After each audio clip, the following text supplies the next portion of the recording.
안녕하십니까. 천안의 베프 우효한 목사입니다. 오늘 말씀을 통해서 하나님의 구원 역사, 생명의 역사가 어떻게 이루어지는지 배울 수 있기를 기도합니다. 오늘 말씀의 제목 보면 죽으면 죽으리다입니다.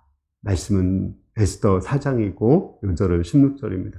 당신은 가서 수산에 있는 유다인을 다 모으고 나를 위하여 금식하되 밤낮 3일을 먹지도 말고 마시도 마소서. 나도 나의 시녀와 더불어 이렇게 금식한 후에 규례를 어기고 왕에게 나아가리니 죽으면 죽으리다 하니라. 우리가 지난번 여름상이 섬겼죠. 여러분들은 여름상이 섬기면서 어땠나요? 저는 마치 하나의 전쟁을 하는 것 같았습니다. 사단은 나에게 끊임없이 죽을 것 같다는 생각을 심었습니다. 그러나 죽음을 각오했을 때 죽지 않고 하나님께서 은혜를 주셨습니다. 오늘 말씀 보면 유대인들이 페르시아에서 남아있는 디아스포라들 한 70만 정도 되는 사람들이 다 죽게 되었습니다. 그러나 그때 모르드게와 에스더의 믿음으로 죽으면 죽으리다 이런 각오로 나갔을 때 그 유대인들의 구원 역사가 이루어졌습니다. 우리도 죽으면 죽으리다 이런 각오로 나가서 생명의 역사, 구원의 역사를 이룰 수 있기를 기도합니다. 1절에서 3절을 보겠습니다. 모르드게가 이 모든 일을 알고 자기의 옷을 찢고 굵은 베옷을 입고 재를 뒤집어 쓰고 성중에 나가서 대성통곡하며 대궐 문 앞까지 이르렀으나 굵은 베옷을 입은 자는 대궐 문에 들어가지 못함이라. 왕의 명령과 주소가 각 지방에 이름에 유다인이 크게 애통하며 금식하며 울며 부르짖고 굵은 베옷을 입고 누운 자가 무수하더라. 모르드게는 유대인의 멸망 소식을 듣게 되었습니다. 이제 11개월 후면 70만이나 되는 모든 유대인이 죽음을 당합니다. 그는 굵은 베옷을 입고 재를 뒤집어 쓰고 대성 통곡을 했습니다. 굵은 베옷은 우리나라도 옛날에 상주가 입었죠. 많이 슬플 때 입는 겁니다. 그는 크게 슬퍼하며 꺼이 울면서 대궐에 나가서 에스더에게 이 소식을 알리고자 했지만 대궐에 들어갈 수가 없었습니다.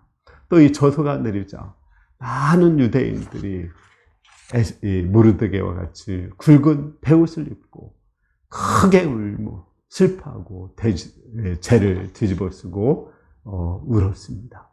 우리가 이런 큰 재앙의 날, 또 큰 구원의 역사를 앞두고 우리가 할 수 있는 최선은 기도하는 거죠. 기도해도 안 되면 금식하며 기도하는 것이고, 금식해서 기도도 안 되면 크게 부르짖으면서 소리 질러서 기도하는 것입니다. 4절에서 9절을 보겠습니다. 에스더의 시녀와 내시가 나와 전하니 왕후가 매우 근심하여 입을 의복을 모르드게에게 보내어 굵은 베옷을 벗기고자 하나 모르드게가 받지 아니하는지라.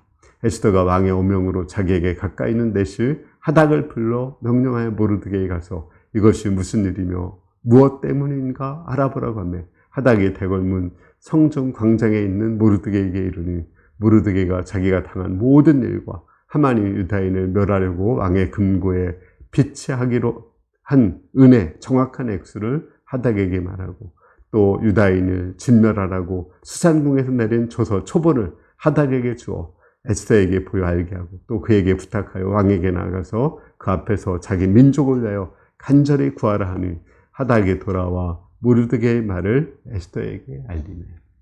우리 모르드게가 굵은 베옷을 입고 대궐 문에 앉아 있었습니다. 이 소식을 에스더에게 내시가 전했어요. 그러니까 에스더가 평상복을 주어서 모르드게에게 옷을 갈아입으라고 했습니다. 그러나 모르드게는 옷을 갈아입지 않았어요. 그럼 도대체 왜 굵은 옷을 입고 그렇게 크게 슬퍼하는가 하닥이라는 내시를 보내서 알아보게 했습니다. 그러자 모르드게는 지금까지 있었던 모든 일을 얘기하고 하만이 뇌물을 주어서 70만 유다인들을 다 죽이고자 하는 그런 계획을 알게 했습니다. 그리고 구체적인 증거로 임금이 내린 조서 초본을 보냈습니다. 그러니 우리 유대인이 다 죽게 되었으니까 유대인을 위해서 왕에게 구해서 그 유대인을 구해달라고 말했습니다. 그러나 이것이 또 에스더에게 들어갔을 때 에스더는 이 문제가 쉽지 않은 일이었습니다.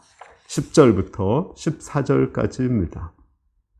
에스더가 하닥에게 이르되 너는 무르드게에게 전하기를 왕의 신하들과 왕의 각지방 백성이 알거니와 남녀를 막론하고 부름을 받지 아니하고 안뜰에 들어가서 왕에게 나아가면 오직 죽이는 법이요 왕이 그 자에게 금규를 내밀어야 살 것이라. 이제 내가 부름을 입어 왕에게 나아가지 못한 지가 이미 10일이라 하라 하니라.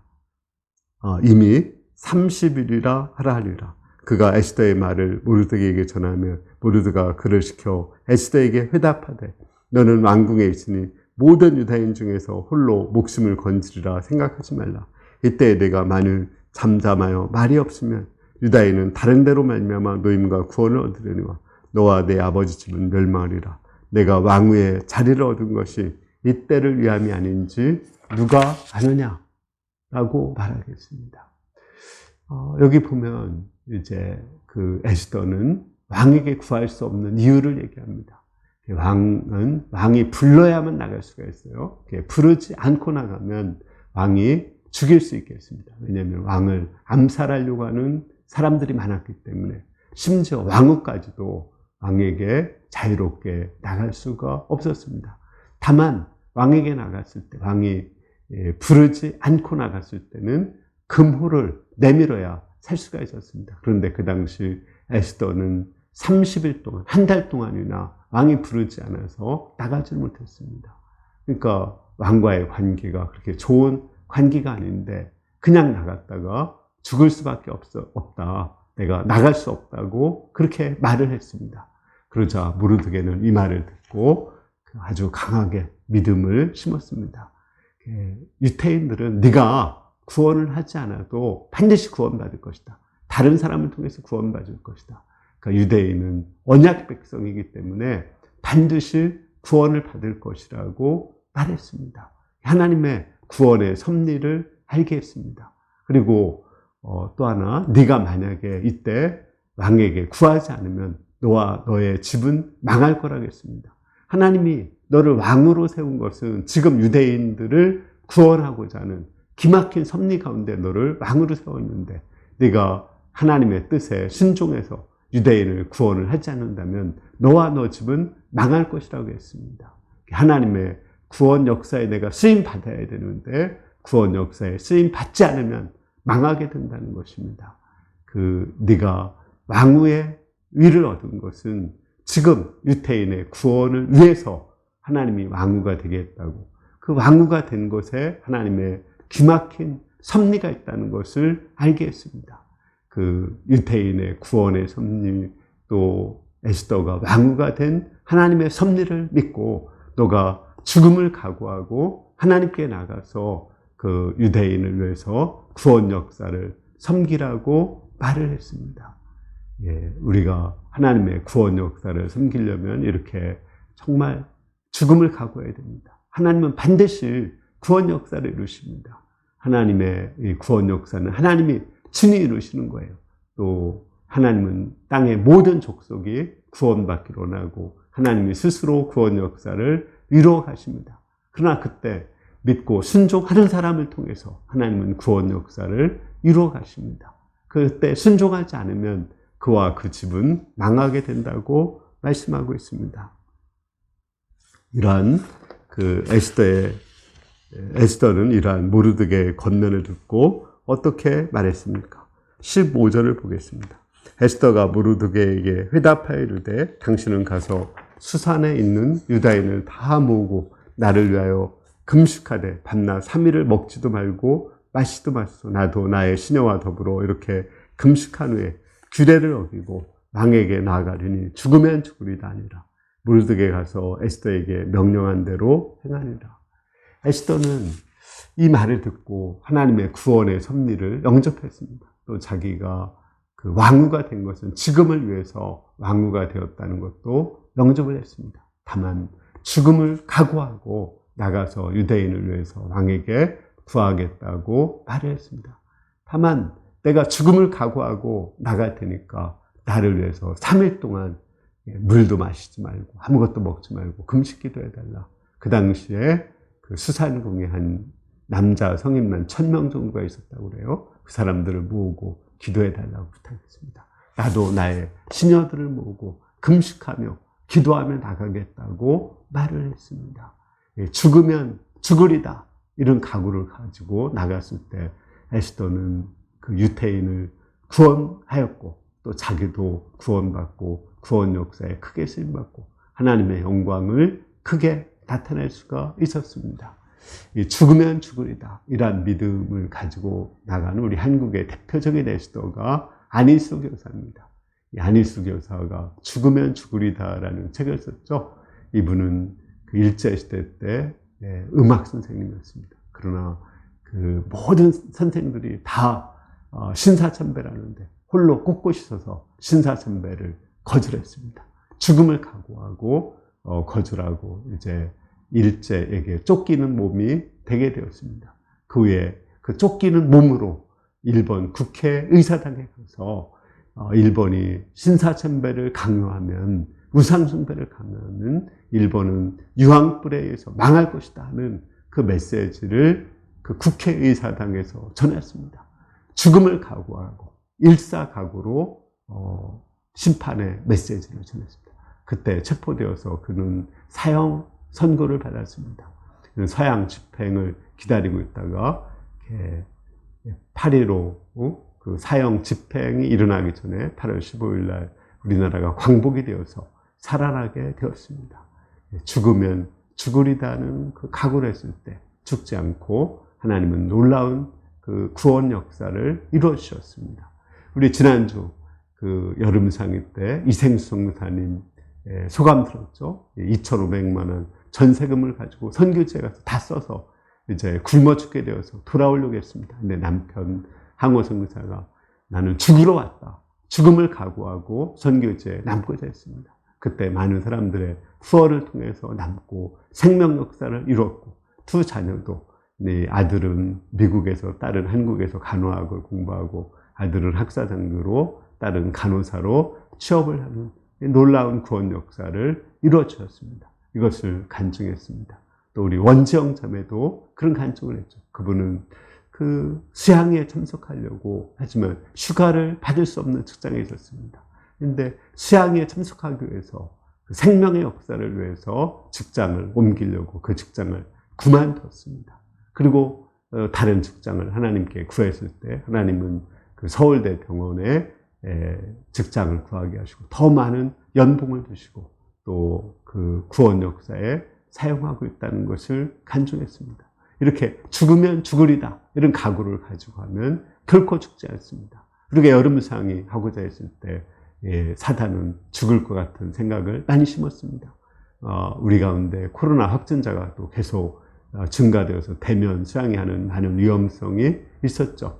또 뿐만 아니라 이제 우리 가운데 병원에서 그 암 수술을 받은 분이 다시 또 이제 신장 수치가 높아져서 병원에 입원하는 그런 일도 있었습니다. 또 코로나로 인해서 많은 그 수련원들이 문을 닫아서 수련원을 구할 수가 없었어요. 그렇지만 우리는 그런 가운데 최선을 다해서 죽음을 각오하고 우리 교회에서 우리 예배당에서 수양회를 하고자 방향을 잡았습니다. 수양회를 앞두고도 또 사단의 공격이 많았습니다. 수양회에서 특송도 하고 소감을 발표하기로 한 선교사 부부가 코로나에 걸려서 참석할 수가 없게 되었습니다. 또 사회와 이제 소감을 발표하기로 한 목동이 노로바이러스에 걸려서 장염이 생겨가지고 참석할 수가 없었습니다. 또 소감 발표하기로 한 어떤 한 형제는 그 할머니가 암에 걸리고 본인도 또 사고를 나서 정말 어려움이 있어서 소감을 쓰기가 어려웠습니다. 여러 가지 상황 속에서 수양회를 진행하는 게 어려웠어요. 또 찬양을 섬길 사람도 없었고 또 우리 2명은 여름수양에서 처음으로 말씀을 전하는데 말씀을 쓰는 것이 많이 어려워서 제때 그 말씀을 쓰지를 잘 못했습니다. 그렇지만 우리가 죽으면 죽으리다 이런 각오를 가지고 여름수양회를 섬겼을 때 하나님께서는 큰 은혜를 주시고 생명 구원 역사를 이루어 주셨습니다. 결론적으로 죽으면 죽는 것이 아닙니다. 죽으면 살 수 있습니다. 안일수 교사는 이 자기가 간증수기에 죽으면 죽으리다 이 책을 내놓고 그 다음에 죽으면 살리라 이런 책을 또 냈습니다. 그 세 번째 책은 죽어요 그러나 안 죽어요라는 또 책을 내었습니다. 그가 죽음을 각오하고 살았을 때 그의 자서전 수기가 한국어로 영어로 일본어로 번역돼서 많이 팔리고 베스트셀러가 되었습니다. 지금까지도 사람들이 읽히고 있고 또 그것이 영화로 만들어져서 많은 사람들이 보고 감동을 받고 예수님을 증거하게 되었습니다. 그는 나는 그 순교자에서 탈락한 실격된 순교자다 이렇게 얘기했지만 그 사람들은 그를 살아있는 순교자라고 말하게 되었습니다. 그는 살아있는 순교자가 되어서 모든 사람들에게 복음을 전하게 되었습니다. 그 후에 그는 김동명 목사와 결혼해서 미국 LA에서 한인 침례교회를 개척했고 또 대전에서 와서 또 침례교회를 개척을 했습니다. 그리고 정말 아름답게 지금 이제 하나님 나라에 가셨습니다. 우리도 지금도 생명의 역사, 구원의 역사를 숨기고자 하면 너는 망한다, 죽는다, 안 된다 이런 생각을 사탄은 심습니다. 그러나 이때 우리가 뒤로 물러가고 포기하면은 우리는 구원 역사를 이룰 수 없고 나도 죽음을 당하게 됩니다. 그러나 죽으면 죽으리다 이런 각오를 가지고 하나님께 나가면 하나님께서 구원 역사도 이루시고 나도 구원을 받고 또 하나님이 나도 영화롭게 해주시고 하나님도 영광을 돌릴 수 있게 해줍니다. 우리가 생명 구원 역사 여름상 이후에 생명 구원 역사를 숨기고자 할 때 죽으면 죽으리다 이런 각오로 나가서 죽지 않고 모두가 생명을 얻고 또 하나님께 영광을 돌릴 수 있기를 간절히 기도합니다. 아멘.